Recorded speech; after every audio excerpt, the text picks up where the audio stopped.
والتعليم والنفع والانتفاع والتذكر والتذكير والإفادة والاستفادة والحث على التمسك في كتاب الله وسنة رسول الله صلى الله عليه وسلم وابتغاء مرضاته وثوابه وقربه. Kita lanjutkan kajian tafsir.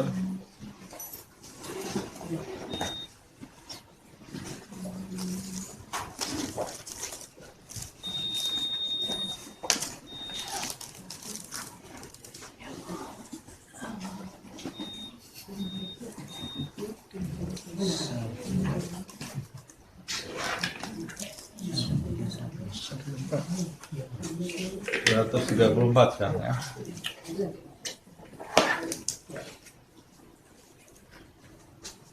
Di pertemuan yang lalu kita sama-sama membahas di ayat 132, 133 Allah Subhanahu wa taala menjelaskan bahwa miliknya lah segala sesuatu yang ada di langit dan segala sesuatu yang ada di bumi.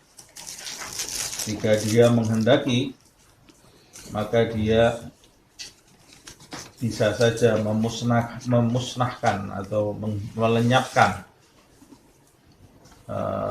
umat manusia yang ada saat ini, kemudian menggantinya dengan umat manusia yang lain yang taat kepada Allah, yang tunduk kepada Allah, yang lisannya mau berzikir, yang menuju kepada akhirat, yang tidak tertipu oleh dunia. Kalau Allah mau, Allah bisa saja mengganti umat yang taat kepada Allah Subhanahu wa taala, tapi Allah Subhanahu wa taala tidak menghendaki itu. Karena memang Allah Subhanahu wa taala menciptakan surga dan neraka. Jadi di antara umat manusia ini harus ada yang mengisi surga dan harus ada yang mengisi neraka. Jadi itu memang kehendak Allah Subhanahu wa taala, ada manusia yang taat, ada yang manusia yang maksiat. Ada manusia yang gemar beribadah, ada manusia yang bergelimang dengan perbuatan yang tidak diridhai Allah Subhanahu wa taala. Itu sudah sunnatullah, kehendaknya Allah Subhanahu wa taala. Maka kita harus berusaha memilih hal-hal yang bisa membahagiakan kita nanti di dunia dan di akhirat. Kita harus berusaha agar diri kita ini termasuk orang-orang yang nanti mengisi surga, bukan yang mengisi neraka. Orang-orang yang mengisi surga ya orang-orang yang taat kepada Allah Subhanahu wa taala. Kita lanjutkan ke ayat yang ke-134. A'udzubillahi minasyaitonir rajim. Bismillahirrahmanirrahim. Man kana yuridu thawabad dunya fa indallahi thawabud dunya wal akhirati wa kana Allahu sami'an basira. Man kana yuridu thawabad dunya. Siapa yang menginginkan thawab. Thawab itu bisa berarti pahala, bisa berarti balasan kebaikan, gitu ya. Thawabad dunya. Siapa yang menginginkan balasan dunia atau kebaikan dunia. Jadi sebagian manusia, ini Allah Subhanahu wa taala mau menjelaskan, sebagian manusia itu ada yang keinginannya itu kebaikan di dunia. Ayat ini ada yang mengatakan ayat ini ditujukan kepada orang-orang kafir secara khusus, orang-orang munafik yang keimanannya atau keyakinannya kepada Allah Subhanahu wa taala sangat tipis. Pandangan mata mereka itu terbatas hanya di dunia ini saja, tidak menuju kepada surga, tidak menuju kepada Allah Subhanahu wa taala. Sebagian ada yang mengatakan ini tidak hanya ditujukan kepada orang kafir saja, tapi juga kepada orang Islam yang tidak sempurna keimanannya.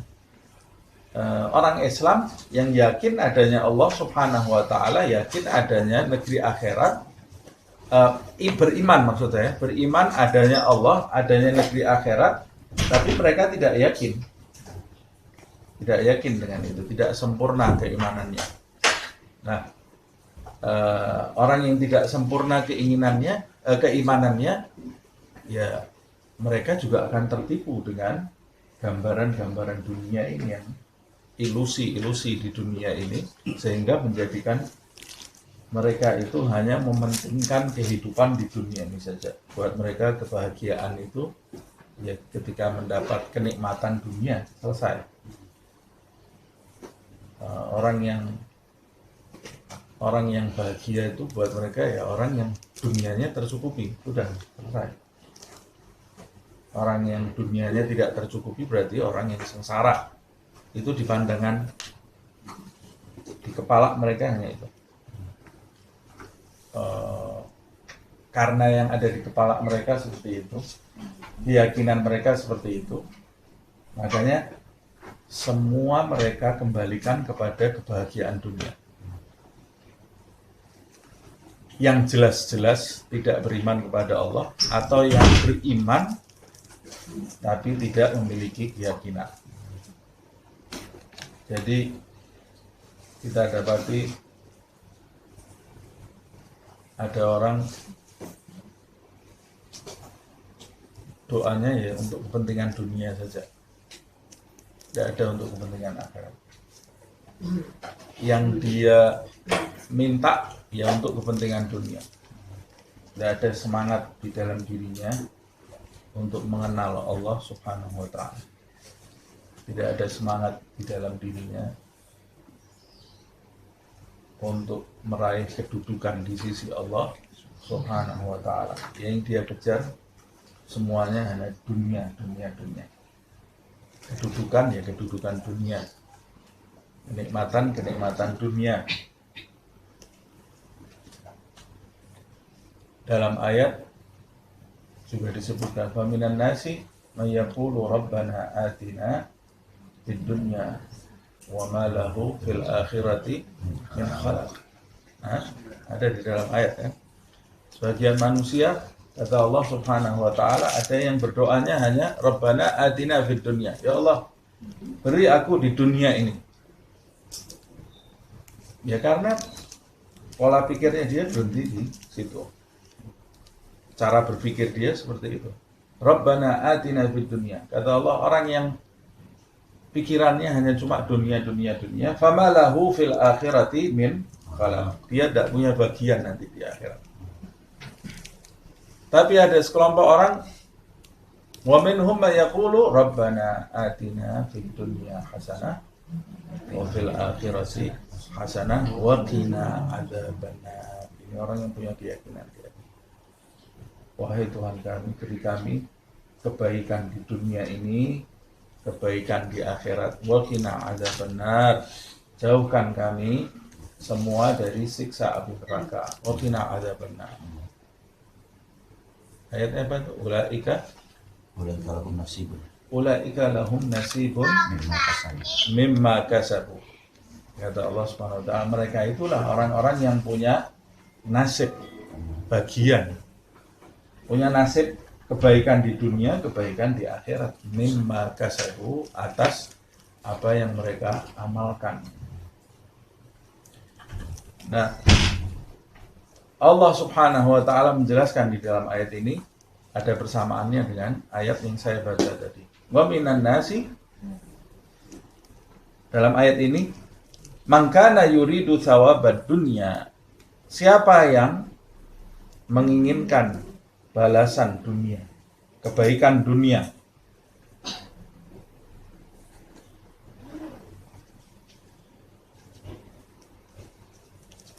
fa'indallahi thawabud dunya wal akhirah,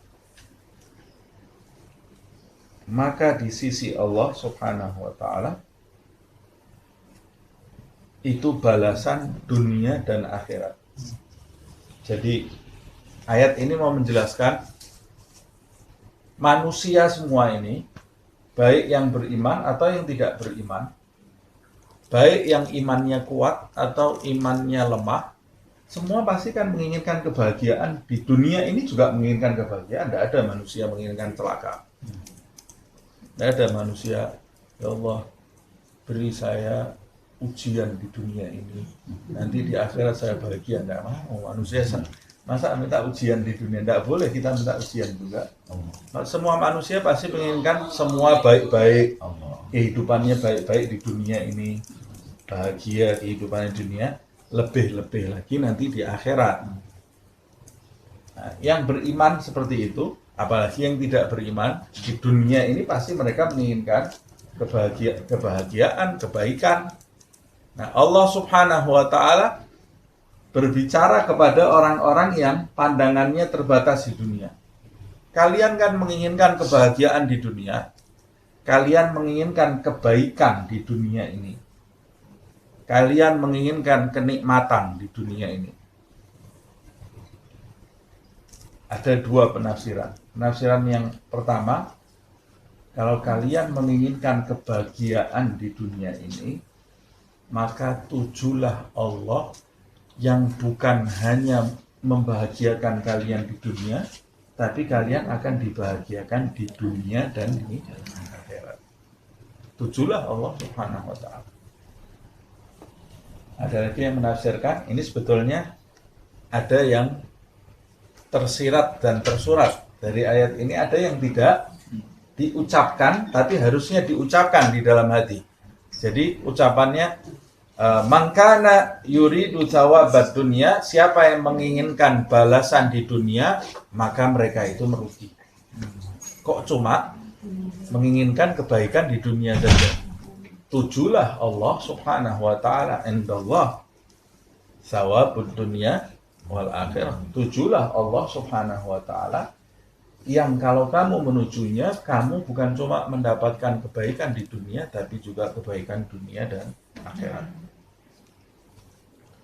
Siapa yang menuju Allah Subhanahu wa Ta'ala, maka dia akan mendapatkan kebahagiaan dunia dan kebahagiaan akhirat.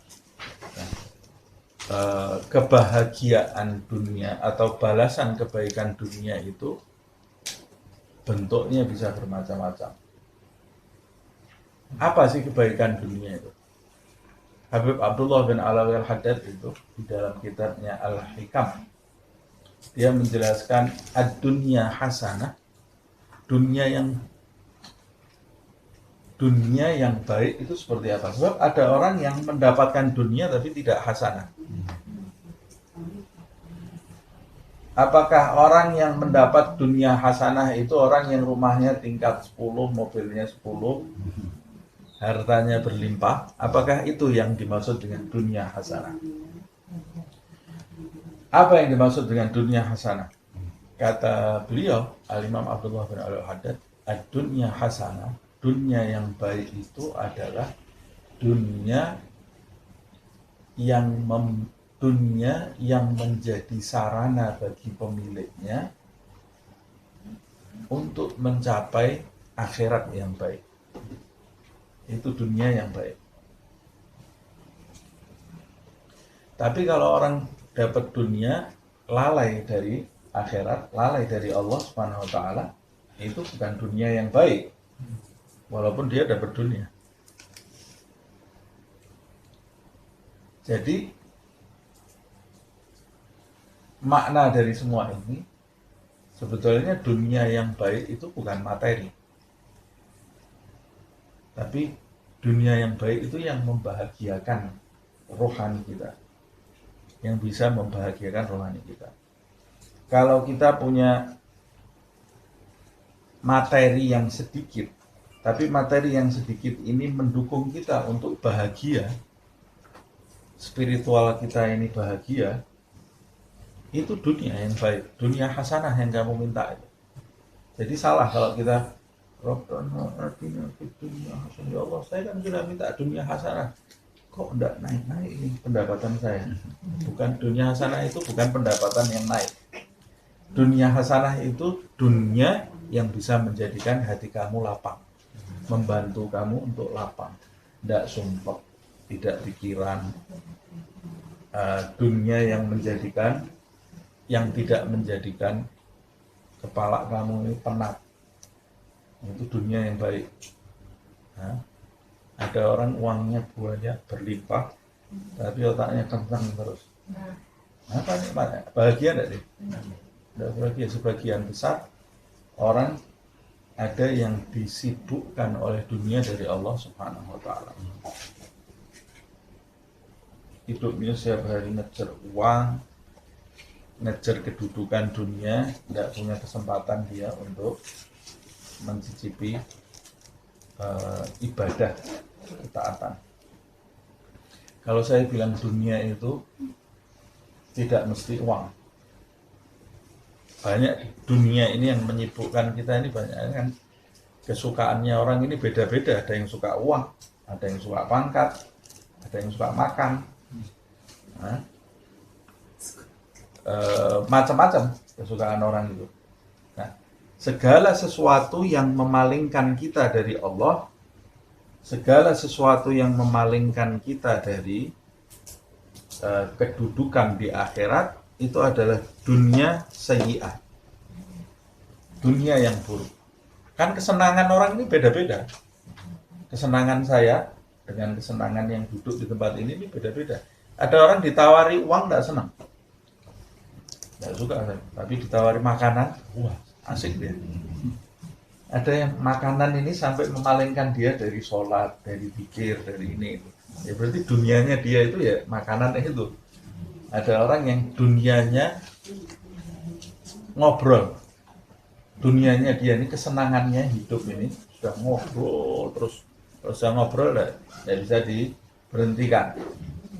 Jadi ngobrol ini menghalangi dia dari pikir, dari akhirat, dari mengingat Allah SWT. Berarti dunia yang menghalangi dia itu adalah itu. Ada lagi yang mengejar pangkat di mata manusia dan bermacam-macam. Nah, setiap orang di antara kita ini, dunia yang menghalangi ini bisa berbeda-beda. Nah, minta kepada Allah Subhanahu wa Ta'ala supaya dunia yang kita miliki ini menjadi sarana bagi kita untuk bahagia di akhirat nanti. Itu dunia hasanah. Makanya di ayat yang saya baca tadi, sebagian manusia meminta dunia tapi tidak pakai hasanah. Rabbana atina fid dunya wa ma lahu fil akhirati min khalaq. Mereka tidak dapat bagian apa-apa. Tapi yang betul itu mintanya Rabbana atina fid dunya hasanah, yang baik-baik. Yang kotor jangan. Yang menghalangi dunia, yang menghalangi aku darimu ya Allah, jangan, saya tidak mau. Dunia yang baik. Dunia yang baik apa? Dunia yang membantu kita untuk taat kepada Allah Subhanahu wa Ta'ala. Fa indallahi thawabud dunya wal akhirah. Tuju Allah Subhanahu wa Ta'ala. Kembali kepada Allah Subhanahu wa Ta'ala. Nanti kamu senang di dunia dan di akhirat. Kalau kamu tinggalkan Allah Subhanahu wa Ta'ala, nanti kamu akan diperbudak oleh selain Allah Subhanahu wa Ta'ala. Ruwet hidup kamu. Dalam sebuah hadis qudsi, Allah berfirman kepada dunia, ya dunia, ukhdumi man khadamani wastakhdimi man khadamaki. Hei dunia, berkhidmatlah kamu kepada orang-orang yang taat kepadaku. Ini perintahnya Allah Subhanahu wa Ta'ala. Hei dunia, berkhidmatlah kamu, layanilah orang-orang yang melayani aku. Jadi dunia ini diperintah sama penciptanya. Kira-kira nurut tak? Tidak mungkin tidak nurut. Nah, yang menciptakan dia. Hei dunia, layanilah orang-orang yang melayani aku. Kalau ada orang yang hidupnya ini dicurahkan untuk aku, dunia, layani dia. Sebab aku tidak mau dia disibukkan dengan selain aku. Hidupnya dia melayani aku. Hidupnya dicurahkan untuk aku, layani dia. Keperluannya layani. Seperti orang kalau mau belajar umpamanya, orang mau sibuk belajar, tapi kalau pikirannya terpecahkan harus cari makan, cari minum, belajarnya enggak serius. Nah, orang tuanya itu yang tujuannya orang tua ini anaknya biar belajar, orang tuanya nyarikan makan, nyarikan minum, sudah kamu enggak usah urusan makan minum, saya yang nyarikan, biaya sekolah saya yang bayar, kamu belajar. Anaknya jangan diajari kerja, waktunya belajar jangan diajari kerja, waktunya belajar, kerja nanti urusannya. Sama seperti itu. Kalau kamu sudah betul-betul mencurahkan pikiran kamu untuk Allah Subhanahu wa taala, nanti Allah akan memudahkan dunia ini mencukupi hidup kamu. Tapi Allah juga mengatakan wastakhdimi man khadamaki. Siapa yang hidupnya dicurahkan untukmu wahai dunia, yang di kepalanya uang, pokoknya kenikmatan dunia, wastakhdimi, jadikan dia pelayan. Jadikan dia pelayan. Bagaimana dijadikan pelayannya dunia? Ya sudah, dia ini bukan dunia yang ikut dia, tapi dia yang ikut dunia. Kalau dia dijadikan pelayan dunia, berarti dia yang lari-lari mengejar dunia. Dia ini lari-lari ngejar dunia. Nanti kalau sudah dia lari-lari ngejar dunia, dunianya masuk ke tempat haram, ya karena dia ngejar dunia, ya dia masuk ke tempat haram. Dunianya masuk ke tempat syubhat, ya dia masuk ke tempat syubhat. Dunianya masuk ke tempat riba, dia masuk ke tempat riba. Yang penting dia dapat dunia itu, ya dia suka. Jadi dunia itu kalau kita jual mahal terhadap dunia itu datang nanti ya. Tapi kalau kita jual murah, dunia itu lari. Kalau kita jual mahal, dia itu malah datang. Nah, kita harus seperti itu. Kejar Allah Subhanahu wa taala. Nah, orang yang mengejar Allah Subhanahu wa taala, dunianya itu datang kepada orang tersebut. Nah, saya katakan dunia di sini belum tentu dia secara materi memiliki sesuatu yang banyak, tapi dia ini merdeka dari dunia ini, hidupnya bahagia dalam kondisi seperti apapun. Pokoknya tercukupi hidupnya. Tidak mungkin dia sampai terlantar. Tidak mungkin sampai terlantar. Nah, kita juga melihat orang-orang yang dunia itu datang kepada dia. Di antaranya tidak usah jauh-jauh, sahabat gitu ya. Sahabatnya Rasulullah SAW. Dunia itu datang kepada mereka dan mereka menolak. Caranya menolak bagaimana?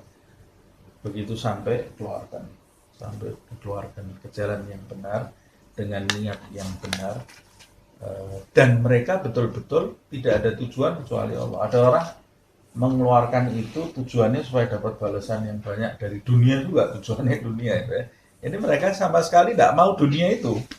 Betul-betul mereka tidak mau dunia, sudah.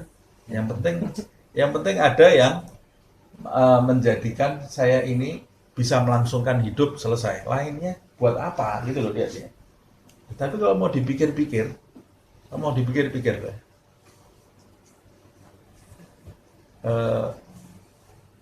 Kita punya makanan, itu yang kita makan seberapa? Sepiring itu ya. Kalau ada yang doyan makan 2 piring sudah selesai. Sudah. Habis itu sisanya mau dikemanakan itu? Kita simpan gitu, busuk. Disimpan busuk, sudah serahkan yang perlu. Punya uang di saldo kita puluhan juta, ratusan juta, itu yang kita gunakan seberapa? Sedikit. sedikit, sisanya kita simpan sampai mati. Apa manfaatnya disimpan uang itu? Kalau uang itu kita simpan sampai mati, ya kita tidak dapat apa-apa dari uang itu. Tidak dapat apa-apa ya. Ya sudah, untuk ahli waris kita itu ya. Ahli waris kita selesai. Tapi kalau yang ada di tabungan itu kita manfaatkan untuk kepentingan yang lain, nah, uang itu akan berguna buat kita, akan berguna buat akhirat kita. Nah itu namanya dunia hasanah. Jadi sebetulnya kita ini tidak perlu apa-apa di dunia ini kecuali sedikit untuk menyambung hidup loh ya, untuk menyambung hidup. Nah Allah itu memberikan kepada kita untuk menyambung hidup kita ini yang diberi oleh Allah Subhanahu wa ta'ala. Kalau setiap orang itu mencari dari dunia ini sekedar untuk menyambung hidup, maka setiap orang itu akan sadar sebetulnya tidak ada yang miskin di dunia ini, karena dia bisa hidup terus kok. Tapi orang itu terjadi kezaliman di dunia ini ketika manusia sudah tidak mencari di dunia ini rezeki sekedar untuk menyambung hidup. Ketika ketamakan itu menguasai manusia, mereka cari makan tidak untuk sekedar menyambung hidup, tapi sudah menjadi tujuan hidup. Nah, kalau dunia itu sudah menjadi tujuan hidup, mengumpulkan sebanyak-banyaknya, mengeruk sebanyak-banyaknya dari dunia ini, terjadilah kerusakan di muka bumi ini. Jadi dulu bumi itu sehat-sehat saja sebelum muncul orang yang rakus. Bumi ini rusak ketika orang yang rakus ini merajalela. Kenapa orang itu rakus? Karena dia yuridu thawabat dunia, hanya menginginkan dunia ini saja. Jadi yang dikumpulkan dunia aja. Andai kata orang ini dunia ini cuma sekedar nyambung hidup, rakusnya kepada akhirat aman. Tapi karena banyak orang rakus dunia, zuhud terhadap negeri akhirat, kebalik. Harusnya rakus terhadap akhirat, tapi akhirat segini sudah cukup. Buat akhirat segini sudah cukup. Buat dunia tidak cukup-cukup. Ini terbalik. Padahal yang nggak habis-habis itu akhirat. Kalau dunia habis ya? Habis. Karena rakusnya kebalik, bukan rakus akhirat, rakus dunia, maka terjadilah kerusakan di muka bumi. Kerusakan pada tumbuh-tumbuhan banyak yang ditebang, tanah banyak yang dikeruk, tidak balik asal. Nah, monopoli dalam segala hal, semua orang berebut. Dunia mau habis kok, dunia kan bisa habis, makanya rebutan orang. Kalau akhirat kita tidak rebutan. Semua orang ini mau rakus terhadap akhirat, akhirat ini tidak habis-habis. Tapi karena dunia ini, orang semua tahu di dunia ini sesuatu akan habis, berebut orang. Karena berebut, akhirnya jadi perang.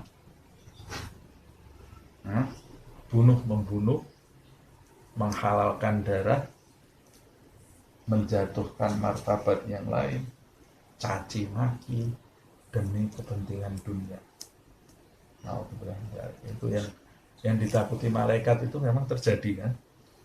Nah, waktu Allah mau menciptakan manusia ini ja'ilun fil ardi khalifah, qalu ataj'alu fiha may yufsidu fiha. Ya Allah, kamu mau menjadikan manusia yang nanti akan merusak di bumi itu, may yufsidu fiha wa yasfikud dima, lalu mereka akan mencecerkan darah. Kok malaikat bisa tahu? Ya malaikat itu tahu karena siapa yang turun ke dunia, dia pasti akan tergoda dengan dunia ini. Nah kalau sudah tergoda, dia akan mengeruk, rakus, menghabiskan dunia ini, lalu merusak dunia yang mereka tinggali itu. Wa yasfikud dima, lalu mencecerkan darah karena saling berebut yang satu dengan yang lain. Perang itu apa yang dicari? Perang itu yang dicari dunia. rebutan dunia, rebutan lahan, rebutan pangkat.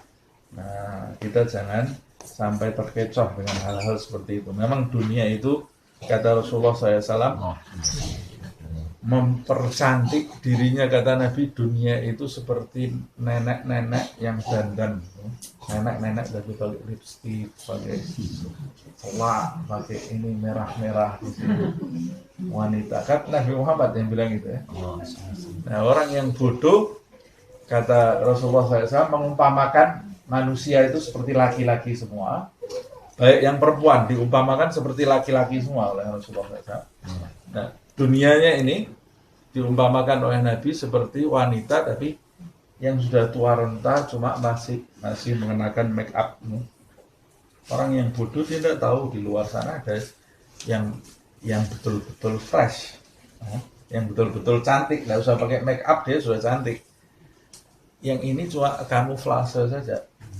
Kayak zaman sekarang itu kan ada nenek-nenek bisa di make up jadi halus mukanya kan. Ada yang hidungnya pesek di make up jadi mancung. Ada yang matanya kecil jadi besar kan. Itu topeng bukan make up lagi itu sebenarnya. Sudah tidak asli lagi. Nanti kalau dia nikah betul kelihatan wajah yang asli bisa dicerai itu. Bisa dicerai. Nah, dunia itu ya seperti itulah. Pakai topeng itu bukan pakai make up lagi. Orang yang bodoh tidak pakai meneliti dulu, langsung ngejar ya. Dikejar ternyata aslinya mengecewakan. Nah, dunia ini jangan sampai terkena bujuk rayu dunia. Wa kana Allah sami'an basira, dan Allah Subhanahu wa taala Maha mendengar lagi Maha melihat. Ditutup ayat ini dengan Allah Maha mendengar dan Maha melihat. Fa indallah thawabud dunya wal akhirah wa kana Allah sami'an basira. Allah menginginkan manusia itu tidak menuju dunia, tapi menuju Allah Subhanahu wa taala sehingga dia mendapatkan kebaikan di dunia dan di akhirat. Dan tujuan itu, tujuan yang ada di dalam hati manusia itu dibuktikan dengan ucapan dan perbuatan. Tujuannya seseorang itu dibuktikan dengan ucapan dan perbuatan. Saya kalau menuju sesuatu, pasti kalau saya betul-betul menuju sesuatu, pasti ucapan dan gerakan saya, perbuatan saya pasti akan mengarah kepada apa yang saya tuju. Kalau tidak mengarah kepada hal yang saya katakan itu saya tuju, berarti kamu tidak menuju itu. Kamu tidak menuju itu. Kalau saya umpamanya mencintai si A, kalau betul-betul cinta, pasti ucapan saya, perbuatan saya yang mengarah kepada si A yang saya cintai itu. Kalau saya mengatakan saya cinta kepada si A, tapi perbuatan saya menuju B, ya berarti kamu bohong. Kamu itu cuma sekedar mengucapkan kamu cinta kepada si A, padahal tujuan kamu yang ada di hati kamu itu kepada si B itu. Karena betapapun kita mengucapkan saya mencintai Allah, semua orang bisa mengucapkan itu. Saya mencintai Allah, saya menuju Allah, saya ini hanya kepingin akhirat, nangis-nangis sudah. Saya hanya ingin menuju akhirat. Semua orang bisa mengucapkan hal itu. Tapi hakikat yang kamu tuju sebenarnya itu dibuktikan dengan ucapan dan perbuatan kamu. Kalau kamu mengatakan kamu cinta Allah, cinta Muhammad SAW, tapi ternyata perbuatan dan lisan kamu mengarahkan diri kamu itu jauh dari Allah dan Nabi Muhammad, berarti kamu harus meneliti. Kamu ini bohong terhadap diri kamu sendiri. Kamu masih menuju, ada tujuan yang sebenarnya di dalam hatimu, bukan kepada Allah dan kepada Nabi Muhammad SAW. Karena saya katakan tadi, tujuan itu hanya bisa dibuktikan dengan ucapan dan perbuatan. Jadi sebenarnya kalau kita banyak orang yang tidak tahu sebenarnya saya ini sebetulnya menuju siapa sih? Sudah betul apa belum yang saya tuju? lihat yang menguasai ucapan dan perbuatan kamu dalam sehari-hari. Yang mendominasi ucapan dan perbuatanmu sehari-hari itu apa? Kalau yang mendominasi ucapan dan perbuatanmu itu hal-hal yang mengarah kepada Allah, berarti kamu itu sudah menuju Allah. Tapi kalau ucapan dan perbuatan kamu sehari-hari mendominasi kamu untuk jauh dari Allah, berarti kamu sadar atau tidak sadar, kamu ini sudah menuju selain Allah. Menuju dunia. Sebab orang yang menuju pasti dia akan mengejar apa yang dia tuju, dan orang yang mengejar itu pasti akan wujud di lisan dan perbuatannya. Makanya ayat ini ditutup wa kana Allah sami'an basira. Orang semua boleh mengatakan saya menuju Allah, saya menuju akhirat, saya tidak cinta dunia, boleh mengatakan itu. Tapi Allah maha melihat perbuatan kamu, mendengar ucapan kamu. Jadi Allah sebenarnya tahu yang kamu tuju itu siapa. Sudah tidak usah banyak ngomong. Zaman sekarang ini banyak orang banyak ngomong. Kalau disuruh ceramah pinter, tapi perbuatannya sehari-hari itu kadang-kadang kontradiksi dengan ceramahnya. Memberi nasihat, pandai memberi nasihat, tapi perbuatannya sehari-hari kontradiksi dengan nasihatnya. Atau kebanyakan nulis di status, aku I love you Allah, I love Allah, I love Muhammad. Semua yang di statusnya itu menjelaskan bahwa dirinya ini tidak hidup kecuali dengan Allah, dengan Nabi Muhammad SAW. Ternyata dalam perbuatan dan ucapannya tidak seperti itu. Kita bisa mengelabui manusia, tapi kita tidak bisa mengelabui pencipta manusia. Wa kana Allahu sami'an basira. Ayat ini ditutup dengan Allah mendengar, melihat. Ini sangat berkaitan erat dengan yuridu, keinginan. Kalau kamu mau menginginkan Allah, berarti kamu tidak usah lihat selain Allah. Manusia mungkin melihat dengan kacamata yang salah, mendengar dengan pendengaran yang salah. Tapi kalau kamu benar-benar menginginkan Allah, lihat Allah itu melihat kamu, Allah mendengar ucapan kamu. Perbuatan baik yang kamu tuju itu karena Allah melihat kamu. Ucapan baik yang kamu ucapkan itu karena Allah mendengar ucapanmu.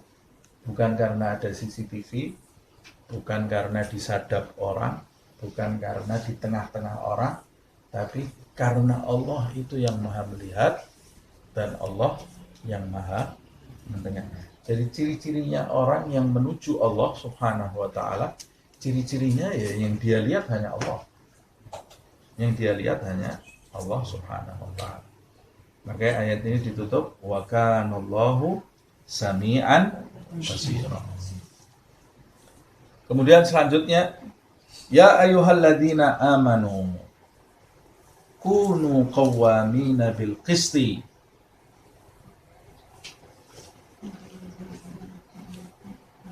Syuhada'a lillah. Hai orang-orang yang beriman, kunu qawwamina bil qisti, jadilah kamu qawwamina bil qisti. Qawwamin itu yang menegakkan.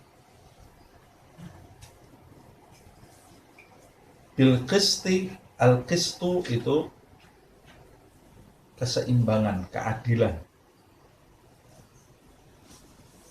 Tidak pro kanan, tidak pro kiri, tapi di tengah, qistun gitu ya. Jadilah kamu orang yang ada di tengah, yang adil. Ini perintahnya Allah Subhanahu wa taala ya. Jadi orang yang adil. Jangan orang yang pro ke setan, pro ke nafsu, pro ke dunia. Qawwamina bil qist. Perintah Allah terhadap orang yang beriman. Kamu ini harus ada jadi orang yang di tengah. Syuhada'a lillahi. Syuhada'a lillah, menjadi saksi karena Allah. Jadi saksi karena Allah Subhanahu wa ta'ala.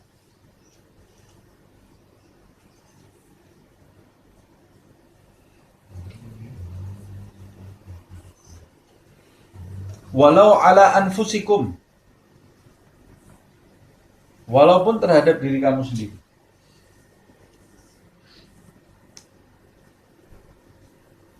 Harus adil. Awil walidaini, atau kepada kedua orang tuamu. Wal aqrabin, atau kepada kerabat-kerabatmu. Kamu harus berlaku adil. Apa sih ini maksudnya? Maksudnya ini bisa bermakna khusus dan bermakna umum. Kalau bisa bermakna menegakkan keadilan itu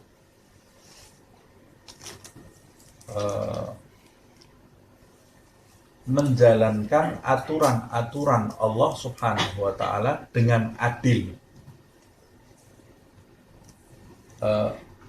Kamu menegakkan aturan-aturan Allah Subhanahu wa ta'ala itu di dalam dirimu, tidak ada kepentingan-kepentingan selain Allah. Juga walaupun itu orang tuamu atau kerabatmu. Kerabat itu bisa anak, bisa saudara, itu kerabat gitu ya. Kamu berlaku adil. Jangan untuk orang lain kamu tegakkan itu, tapi untuk dirimu sendiri kamu tidak menegakkan.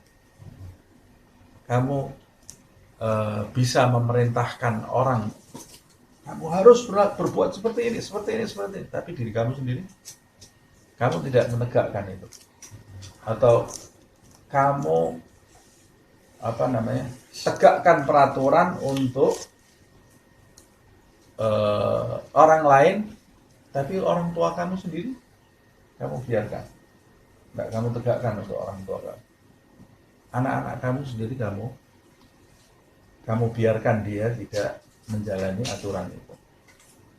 Begitu juga ketika kamu menjadi saksi. Syuhada alillah. Kalau kamu menjadi saksi, kalau tadi perintah yang pertama qawwamina bil qist, itu kamu menegakkan keadilan. Tapi kalau saksi, kamu sebagai saksi. Kenapa yang disebutkan kok qawwamina bil qisti baru kemudian syuhada jadi saksi? Karena menegakkan keadilan itu lebih berat daripada bersaksi. Menegakkan keadilan itu kamu harus berbuat supaya keadilan itu tegak. Tapi kalau saksi, kamu sekedar mengucapkan ya atau tidak, ya kan? Nah, jadi menegakkan keadilan itu lebih berat daripada bersaksi. Nah, kalau kamu bersaksi pun, ya kamu juga harus bersaksi dengan benar karena Allah, bukan saksi karena dirimu atau karena orang tuamu, karena anak-anakmu sendiri, saksi kamu jadi miring.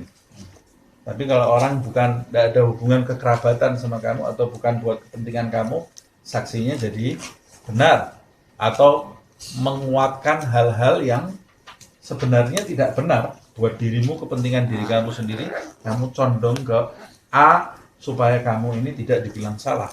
Buat orang tuamu juga seperti itu, buat anak-anakmu, buat kerabatmu, kamu juga berlaku seperti itu. Tapi kalau yang kena orang lain, tidak ada hubungan kekerabatan atau bukan buat dirimu, kamu saksinya sejujur-jujur. Buat diri kamu bersaksi tidak jujur. Buat orang tuamu, buat anak-anakmu, kamu bohong dalam saksi. Tidak boleh. Haram. Harus, kalau mau bersaksi untuk Allah. Syuhada alillah. Jangan KKN ya. Kalau istilah sekarang ini KKN. Nah, manusia bisa kamu kelabui, tapi Allah tidak bisa. Tidak bisa. Syuhada alillah. Kemudian Allah mengatakan iyyakun ghaniyan au faqiran. Jika orang yang tertuduh itu kaya, walaupun dia itu kaya ataupun dia itu miskin, fallah aula bihima, maka Allah lebih pantas kamu bersaksi untuk Allah daripada orang-orang kaya atau orang miskin itu. Aula bihima, Allah lebih pantas. Atau ada yang menafsirkan juga Allah lebih tahu mana yang maslahat untuk orang fakir dan orang kaya. Ini apa maksudnya? Ada orang bersaksi untuk kepentingan bapaknya, kepentingan dirinya, kepentingan kerabatnya. Dia bisa berlaku adil. Dia berlaku adil untuk orang yang tidak ada kaitan hubungan darah dengan dirinya. Adil dia. Kalau jadi saksi, saksinya jujur. Tapi giliran untuk dirinya, tidak adil. Tidak adilnya, dia condong sesuatu yang menguntungkan dirinya. Untuk orang tuanya, untuk anak-anaknya, kerabatnya, dia menegakkan sesuatu dengan tujuan mengambil keuntungan untuk orang tuanya, untuk kalau dirinya atau orang tuanya atau anaknya salah, dia akan menutup-nutupi. Ini sudah tidak adil. Dia akan merubah makna ayat. Tidak adil lagi ini sudah. Dia sudah tidak adil. Kalau dia sebagai saksi bagi orang tuanya, anaknya, untuk dirinya sendiri, dia akan menutupi kesalahannya. Ini saksi yang bukan karena Allah Subhanahu wa ta'ala. Kemudian secara umum, orang kaya atau orang miskin, karena ada kepentingan, ketika orang kaya yang berbuat salah, dia sudah tidak adil lagi. Karena dia punya kepentingan terhadap kekayaannya. Ya. Nah, kalau jadi saksi, bohong dia, nutupi kekurangan orang kaya tadi. Karena dia punya kepentingan terhadap hartanya. Au fakiran, atau kalau orang miskin, walaupun jujur dia malas bela. Malas ya, mau apa? Ini saya bela, saya tidak dapat apa-apa. Dia biarkan orang miskin itu terlantar. Padahal benar, gitu ya. Suruh jadi saksi orang miskin. Mau buat apa? Jadi saksi orang miskin, saya tidak dapat apa-apa. Kalau orang kaya dia nawarkan diri, saya mau jadi saksi. Kalau orang miskin dia tidak mau. Hati-hati kata Allah Subhanahu wa ta'ala. Iyakun ghaniyan au faqiran fallah aula bihima. Mau kaya, mau miskin, jangan lihat kaya dan miskinnya, tapi Allah lebih pantas dari kekayaan dan kemiskinan itu. Allah lebih pantas kamu kejar. Makanya syuhada'a lillah, bersaksi karena Allah Subhanahu wa ta'ala. Nah, ini sebetulnya menurut, kalau tidak salah di tafsir Tobari ini ada asbab nuzulnya ini. Jadi Nabi Muhammad SAW itu pernah iba terhadap orang miskin. Jadi sudah miskin berbuat salah gitu. Orang miskin berbuat salah. Nabi Muhammad ini iba. Kesian ini, hidup orang ini sudah sengsara banget ini. Kesusahan dengan kemiskinannya. Dia berbuat salah. Nabi itu baru condong. Baru punya keinginan di dalam hatinya mau menutupi kesalahan orang miskin ini dalam keadilan. Nah, sudah ini kemiskinannya ini sudah berat buat dia, masa mau dikasih hukuman lagi dengan kemiskinannya. Nah, dalam tafsir Tobari Nabi ada keinginan, belum melakukan itu ya. Nabi kan tidak mungkin melakukan perbuatan dosa. Ada keinginan mau membela orang miskin itu. Nah, itu kebalikannya Nabi dengan manusia biasa. Kalau manusia tidak ada mau membela orang miskin ya. Kalau kita condongnya pasti yang kaya-kaya yang kita bela. Yang miskin mau apa dibela, tidak dapat apa-apa kita. Karena kita hidupnya yuridu tawabat dunia. Ini kan ada kaitannya dengan ayat sebelumnya. Nabi itu yang dia inginkan akhirat. Nah, orang itu walaupun menginginkan akhirat, kamu tetap juga harus ada di tengah. Jadi jangan sampai kita itu tidak boleh meninggalkan keadilan karena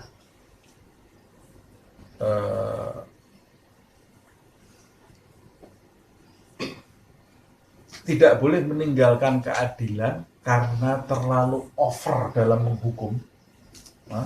Over dalam menghukum. Jadinya beringas, sadis, gitu ya. Tidak kenal ampun sama sekali. Tidak boleh seperti itu. Tapi tidak boleh juga kita ini terlalu lunak sehingga tidak adil juga. Terlalu iba, terlalu sayang, yang menjadikan kita tidak adil juga nanti. Harusnya orang yang pantas dihukum karena kita terlalu lunak, ya tidak kita hukum juga. Tapi terlalu strength juga tidak boleh. Jadi kita harus ada di tengah-tengah. Dan supaya ada di tengah-tengah, lillah. Kepentingannya Allah, bukan kepentingan yang lain. Dan informasinya pasti juga harus benar, mengumpulkan informasi dengan benar, tidak sepihak. Nah, karena Allah meminta kita berlaku di tengah, berlaku adil, berarti kita tidak boleh mengumpulkan informasi dari satu sisi saja. Dan bagaimana orang dengar berita terus menghukum? Tidak bisa lah. Kalau kamu mau berlaku adil, ya kamu harus tabayun, harus mencari saksi, harus mendapatkan bukti yang bisa dipercaya. Tidak bisa bukti dari broadcast, bukti dari video, bukti apalagi zaman sekarang 99,99% itu hoax gitu ya.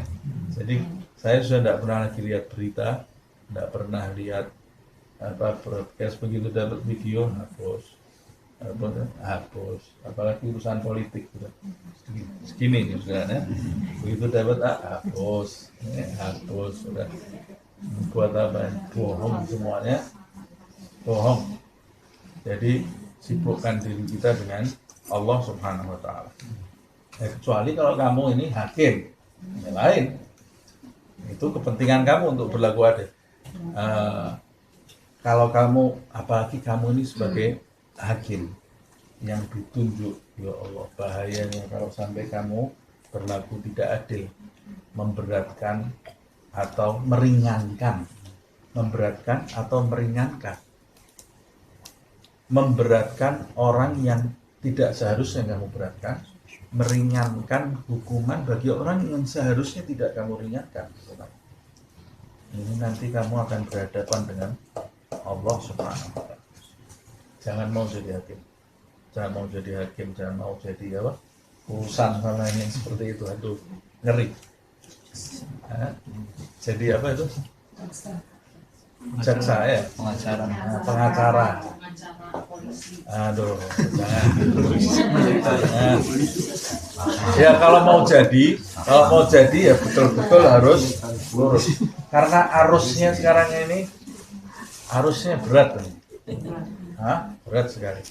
Sebab nanti semua pemimpin, hakim, semua nanti dibangkitkan dalam keadaan tangannya terikat di tengkuk. Tangannya ini sudah diikat dulu nih, karena banyaknya yang bohong gitu ya.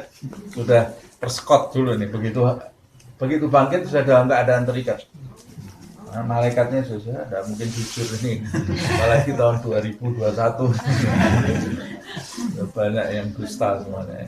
Nah, saya tidak mengklaim siapapun, tapi memang pada kenyataannya seperti itu. Saya tidak menghakimi siapa, tapi memang betul-betul berbahaya.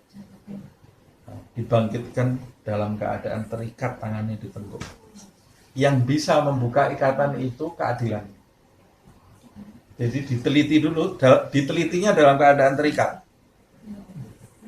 Kalau dia adil, jujur, buka ikatannya.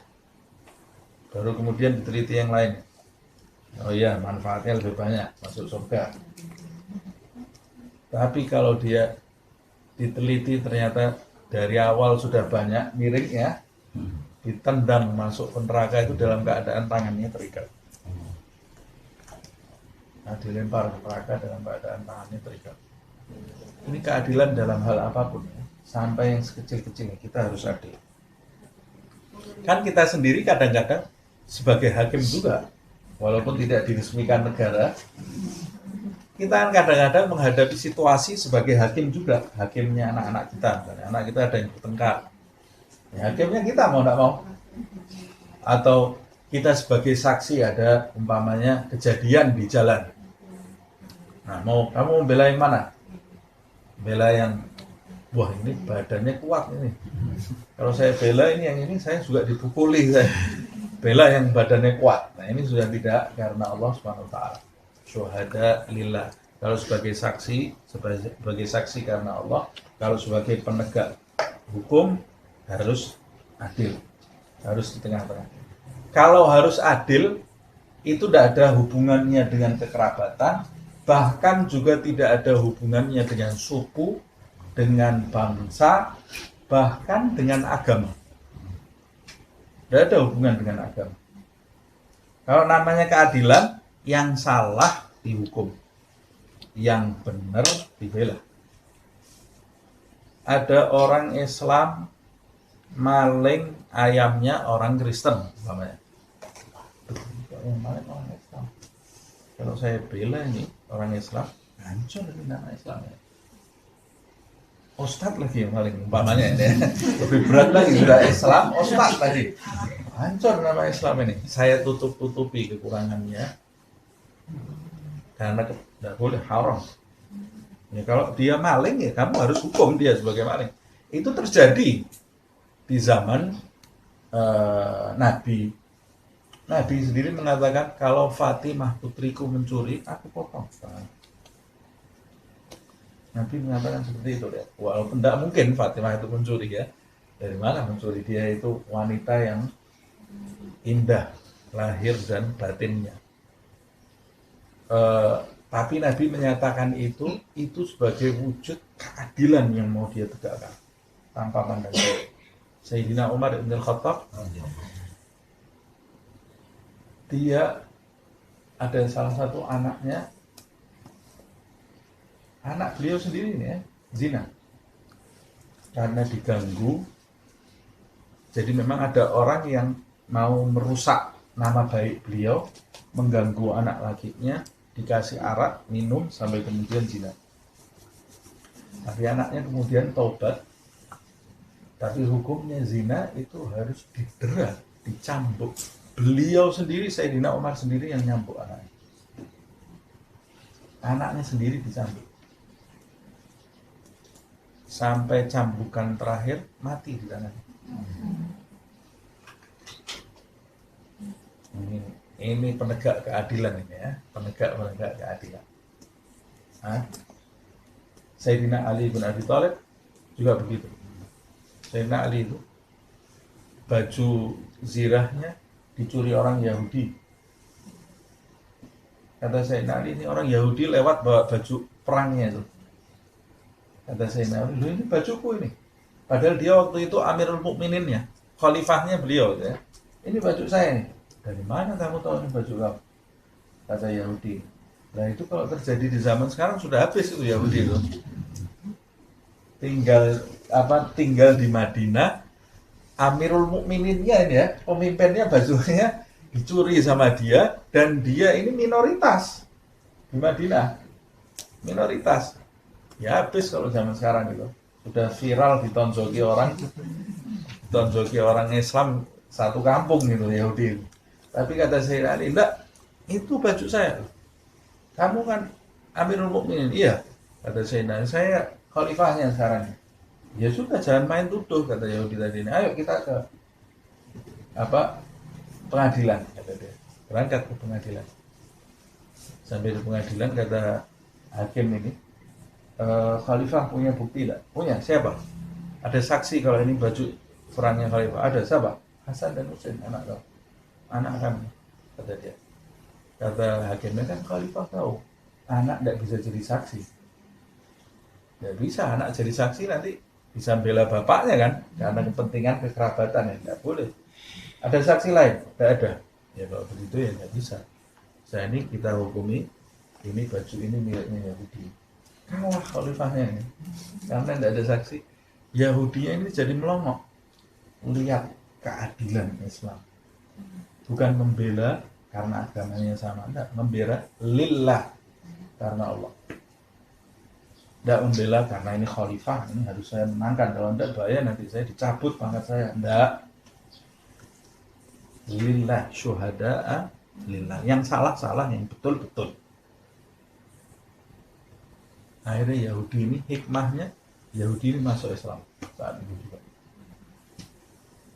Nah, karena banyak timpangnya ketidakadilan, ya maksiat pun semakin merajalela. Orang maling seneng zaman sekarang, tidak adil. Nah, mau dihakimi, yang mau menghakimi diajak maling sekalian. Ayo, kamu mau melaporkan saya laporkan. Kamu punya kartu saya punya kartu kamu. Takut. Jadi sama-sama bungkam dari kebenaran. Itu caranya setan ya. Saya kalau berbuat nakal, dulu waktu masih kecil, caranya gimana nih? Kalau saya nakal, nanti adik saya melaporkan. Caranya gimana? Kita ajak nakal saya bareng-bareng. Jadi tidak ada yang melaporkan. Kalau nakal sendiri-sendiri ini bahaya ini. Jadi nakal bareng-bareng itu malah aman gitu. Nek dia macam-macam melaporkan saya laporkan ganti, diajar bareng-bareng. Nah itu rumusnya anak kecil itu sampai sekarang itu dipakai. Pakai lebih baik nakal bareng-bareng daripada nakal sendiri. Jadi sebelum dia nakal, dia ngajaki orang nakal dulu bareng-bareng. Jadi setan semuanya, timpang akhirnya keadilan. La ilaha illallah. Dulu di satu tempat di Hadramut sana, saya lupa di mana tempatnya itu. Kalau tidak salah di Sewon gitu ya. Itu ada hakim, wah dia belajar dari kecil itu supaya jadi hakim, jadi qadhi dia. Sudah belajar luar biasa, dipilih jadi qadhi. 50 tahun jadi qadhi di sana, belum pernah ada kasus. Tidak ada kasus ya. Jadi nganggur dia setiap hari itu. Di situ lihat kanan, lihat kiri. Tidak ada kasus sama sekali. 50 tahun jadi qadhi ya. Jadi kadinya ini, jadi hakim. Karena tidak ada ketimpangan di sana. Ya sudah, orang condongnya ke akhirat semua. Sampai satu hari dia ya berangkatnya ke pengadilan tuh ya santai-santai, sudah tidak pernah ada kasus kok. Orang aman, tentram, bahagia di sana. Sampai satu hari dapat kabar dari tempat pengadilannya itu, Pak, ada kasus hari ini. Bahagianya luar biasa. Ini berguna ilmu saya, alhamdulillah. Dia cepat ya pergi ke pengadilan itu. Kasusnya ada 2 orang saling berdebat. Jadi ada 1 orang beli tanah dari si A gitu ya. Ternyata setelah dia beli tanah itu, di dalam tanahnya itu waktu mau dibangun ada harta karun. Ditemukan emas-emasan, perak. Dia merasa saya cuma beli tanah, tidak beli emas-emasan ini. Emasnya mau dikembalikan kepada pemilik awal. Pemilik awalnya merasa kamu sudah beli tanah, ya semua isinya. Jadi kasusnya itu bukan kasus berdebat. kasusnya itu bukan gontok-gontokan mau menang sendiri, tapi justru merasa tidak berhak dengan emas ini itu ya. Takut mereka. Ini kamu kan sudah beli tanah ya sama isinya, itu punya kamu bukan punya saya. Kata dia, enggak, saya kan beli tanah. Kamu kalau tahu ada tanah ini ada emasnya, kamu jual enggak? Ya sudah, itu nasib kamu. Wah, perang akhirnya ini. Enggak mau. Jadi perang sama-sama takut menerima emas itu. Hakimnya ini jadi lemes. Ini 50 tahun saya jadi hakim di sini, kasusnya kayak gini, kata dia. Ini hari-hari besok saya kemungkinan tipis ada kasus lagi kalau gini caranya ya.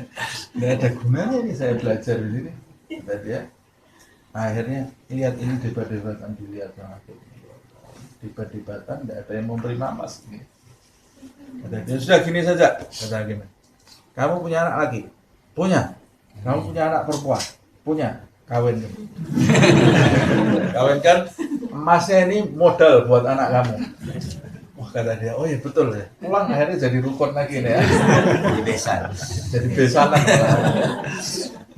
Subhanallah. Nah itu kapan Indonesia jadi gitu? Mudah-mudahan nanti dijadikan baldatun thayyibatun wa rabbun ghafur insyaallah.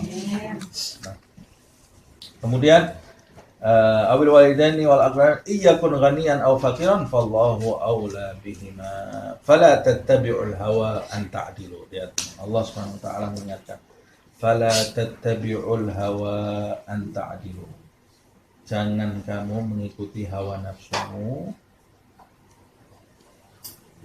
Anta'dilu ay ta'dilu anil haq, menyimpang. Ini menjadikan kamu menyimpang dari kebenaran, sehingga kamu akan menyimpang dari kebenaran. Kalau kamu ikuti hawa nafsu kamu akan menyimpang dari jalan yang benar. Nanti kamu akan memutuskan sesuatu dengan keputusan yang salah karena kamu punya kepentingan selain Allah. Kalau kamu punya kepentingan selain Allah Subhanahu wa taala, kamu akan memutuskan sesuatu dengan keputusan yang salah. Fala tattabi'ul hawa. Jangan kamu ikuti hawa, itu hui. Hawa itu bisa berarti kecondongan, kecenderungan kamu. Hawa itu bisa kecenderungan, bisa berarti ego, bisa berarti keinginan-keinginan selain Allah Subhanahu wa ta'ala. Itu jangan kamu ikuti. Kalau kamu punya kepentingan seperti itu, nanti kamu akan keluar dari keadilan, menyimpang dari keadilan. Wa intalwu au tu'ridu, dan jika kamu itu memutarbalikkan fakta, talwu itu memutarbalikkan kata-kata. Yang benar kamu bilang salah, yang salah kamu bilang benar. Kamu putar balikkan fakta, berita yang kamu ketahui kamu bilang tidak tahu, berita yang kamu tidak tahu kamu bilang tahu. Kamu lihat tidak waktu dia nih? Lihat, padahal kamu tidak lihat. Kamu lihat tidak? Tidak lihat, padahal kamu lihat. Jadi kamu putar balikkan fakta. Talwu autu'ridu, atau kamu berpaling, suruh jadi saksi tidak mau. Kamu suruh jadi saksi tidak mau, karena punya kepentingan. Nah, suruh jadi saksi karena kalau kamu jadi saksi bisa memberatkan dia, nanti dia bisa dihukum. Kamu punya kepentingan tidak mau. Atau kamu suruh jadi saksi, kalau saya jadi saksi dia bisa bebas nanti. Padahal kamu tahu dia itu harusnya tidak salah, tidak mau. Karena kamu punya kepentingan. Hati-hati, kata Allah Subhanahu wa taala, fa innallaha kana bima ta'maluna khabira. Hati-hati loh. Kata Allah Subhanahu wa taala, ini diancam sama Allah. Kamu di dunia ini bisa memutarbalikkan fakta. Yang benar kamu bilang salah, yang salah kamu bilang benar.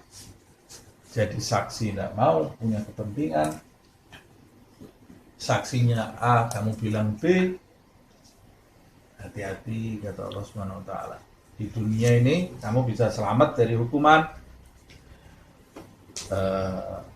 Tapi kata Allah Subhanahu wa taala, sesungguhnya Allah Subhanahu wa taala bima ta'maluna, atas apa yang kamu perbuat, khabira, maha tahu. Khabira itu maha tahu dari khubrah. Khubrah itu bisa berarti pengetahuan yang mendalam. Orang yang makan garam, istilahnya apa? Banyak pengalaman gitu ya. Itu dalam bahasa Arab disebut khabir. Nah, ini pengetahuannya top, pengalamannya luar biasa.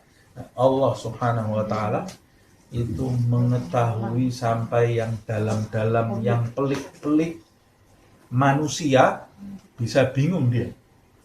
Saya ada orang yang sudah mengatur siasat di belakang saya dengan siasat yang luar biasa, kemudian menampilkan yang benar itu salah, yang salah itu benar. Saya sebagai manusia, apalagi tidak tahu politik gitu ya, bisa jadi saya mengatakan itu betul yang diucapkan orang itu, ini salah ya, karena kebodohan saya. Tapi Allah SWT, Allah itu zat yang maha tahu sampai ke dalam-dalamnya. Kamu punya siasat seperti apapun, Allah paham semua itu. Jadi kalau Allah mengatakan benar, maka itu yang benar sesungguhnya. Kalau Allah mengatakan salah, maka itu yang salah sesungguhnya. Tidak ada hukuman nanti di akhirat kecuali hukuman yang adil. Tidak mungkin Allah menghukum ada yang salah hukum, tidak ada. Malaikat juga tidak bisa disuap. Mau nyuap pakai apa juga, kita semua telanjang nanti. Tidak punya apa-apa kita. Mau nyuap pakai apa kita. Tidak ada yang bisa disuap malaikat. Apalagi orang yang sudah di neraka. Na'udzubillah min dzalik. Ziladun, syidadun. Malaikat yang di neraka itu kasar, kejam. Tidak ada ampun. Ghiladun syidadun, dan tidak pernah bermaksiat kepada Allah atas perintah Allah yang diberikan kepada. Kamu di sini bisa selamat, tapi di akhirat tidak bisa. Na'udzubillah min dzalik. Jadi kita harus berlaku adil dalam segala hal. Walaupun kita bukan hakim, tidak punya profesi sebagai hakim, tapi dalam suatu kejadian di muka bumi ini, kita pasti dituntut untuk berlaku adil. Ya makanya kalau kita dituntut untuk berlaku adil, berlakulah adil. Termasuk minimal, jangan pernah menghakimi siapapun. Kalau mau aman ya, jangan pernah menghakimi siapapun dari berita. Sebab kalau kita menghakimi, maka kita sudah berlaku tidak adil. Padahal Allah Subhanahu wa taala memerintahkan kita berlaku adil. Kecuali kalau kamu terlibat dalam penelitian itu, ya silahkan, karena kamu terlibat dalam penelitian. Tapi kalau kita cuma dengar, jangan ikut-ikut. Ikut-ikut itu nanti kamu punya andil. Apalagi kemudian kita sebarkan opini kita, dan kita tidak mengetahui sedalam-dalamnya apa yang terjadi. Nanti kita punya andil dalam ketidakadilan. Nah, ini ayat ini sangat tepat dengan zaman kita sekarang ini. Banyak orang punya kepentingan di mana-mana. Nah, kita jangan menjadi orang yang punya kepentingan dan jangan mudah menghakimi siapapun. Kalau kita tidak punya kepentingan dalam menghakimi, jangan ikut menghakimi. Dengar beritanya artis A, artis B, ketemu kita nggak pernah, dia ngejak ngobrol kita nggak pernah, nah, kita ikut menghakimi, kena kita. Padahal tidak pernah ketemu ini, sampai mati tidak pernah ketemu dia. Nanti kalau kita menghakimi dia dengan ucapan yang dengan penghakiman keputusan yang benar pun itu masih dihisap nanti. Sebab kamu punya kepentingan apa ikut menghakimi dia ini? Kalau kamu bicarakan dengan orang lain, kamu masih punya sangkut paut sama dia, walaupun benar yang kamu ucapkan, kamu punya sangkut paut menggunjing dia. Waktu hidupnya kamu tidak pernah ketemu, nanti di akhirat dia kenal kamu, nagih kamu. Gila. Padahal tidak pernah ketemu ini. Nah, kalau setiap hari ada 10, 20 artis kita hakimi, ya nanti di akhirat bangkrut kita ditagih terus setiap hari ini kita. Jadi caranya bagaimana supaya nikmat? Supaya nikmat diam. Ya. Tapi di hati Ustaz saya suka menghakimi, di hati tidak apa-apa, jangan sampai keluar mulut. Kalau masih di hati mesti tidak apa, tapi begitu keluar mulut langsung malaikat ini yang dengar ini. Kalau di hati malaikat tidak dengar ini ya. Nah, begitu keluar dari mulut catat sama malaikat. Ini udah. Padahal tidak ketemu. Tiap hari di rumah masak buat ini, tapi catatan hibahnya 100. Nanti lihat artis ini, wah ini dulu pernah selingkuh sama tukulan, selingkuh sama ini, catat lagi sama mereka. Dulu pernah maling di sini, catat lagi, catat terus. Belum lagi nanti sudah selesai itu telepon. Gunjing lagi. Kamu tahu enggak artis ini la ilaha illallah. Padahal dia enggak pernah ketemu sama artis itu ya. Habis sudah pahalanya. Habis pahalanya. Nah, kalau sama artis seperti itu apalagi sama orang yang ketemu. Sama yang enggak pernah ketemu aja digunjingi terus. Apalagi sama yang ketemu setiap hari. Nah, yang paling aman itu pakai resepnya Imam Ghazali. Imam Ghazali bilang, jangan kamu berbuat untuk orang lain dengan hal-hal yang kamu tidak suka orang lain berbuat seperti itu terhadap diri. Nanti kamu selamat. Jadi kita kalau mau berbuat kepada orang lain, mikir dulu ya. Ini kalau saya begitu kan seneng nggak saya? Enggak. Ya, berarti saya jangan seperti itu. Saya mau mencaci orang. Kalau saya dicaci, saya senang enggak? Marah saya kalau dicaci. Ini sudah jangan nyaci orang. Saya mau menggunjing orang. Kamu kalau digunjingi sama orang itu, senang enggak? Enggak. Ya kamu jangan gunjing orang. Dan begitu seterusnya. Setiap mau berbicara, berbuat, pikirkan yang seperti itu. Dan biasanya, orang yang menggunjing, di luar sana dia juga digunjing. Orang yang menyakiti hati orang, pasti Allah akan mengirim satu orang yang menyakiti hati dia. Pasti, gitu ya. Kalau di dunia masih tidak ada masalah, kalau di akhirat lebih sakit lagi itu. Nah, kadang-kadang sama Allah ada yang hukumannya disegerakan di dunia. Orang sekarang istilahnya karma, ya. Nah, dalam Islam itu lebih luas dari itu. Dalam Islam itu ada istilah kama tadinu tudan. Seperti halnya kamu pernah utang, nanti suatu saat ada orang yang datang ke kamu utang. Kama tadinu tudan. Perbuatan yang kamu lakukan itu nanti ada yang datang balas. Pasti. Kalau kamu berbuat baik, nanti ada yang balas.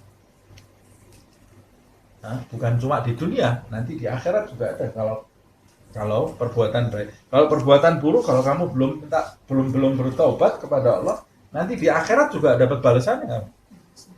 Nah, jadi berbuat baiklah kepada siapapun manusia, apapun agamanya, apapun bangsanya, warna kulitnya.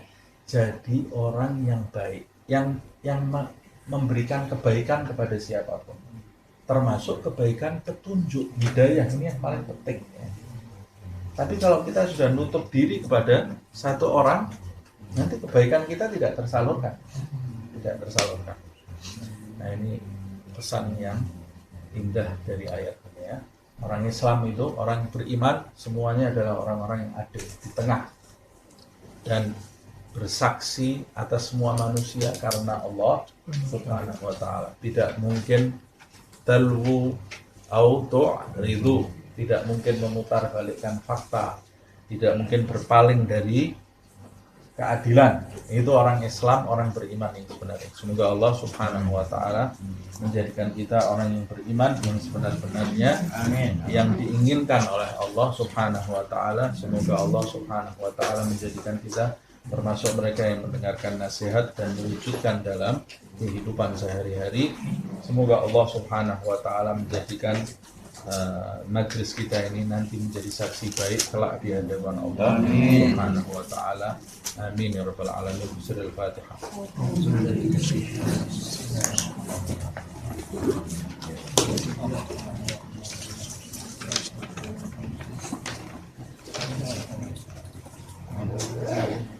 Ya Rabbana a'tarafna bi annana a'tarafna wa annana asrafna ala ladha asrafna fatub alaina tawbah taksir li kulli hawbah wastur lana awrati wa amini rawati waghfir li walidina rabbi wa mauludina wal ahli wal ikhwani wa syairil khilani wa kulli dhi mahabbah aw jiratin aw suhbah wal muslimina ajma' amin rabbi isma' fadlan wa judan manna la biktisabin minna bil mustafa rasuli nazza bi kulli suri bil mustafa rasuli nazza bi kulli suri bil mustafa rasuli nazza bi kulli suri Sallallahu wa sallam Rabbi alaihi addal habbi wa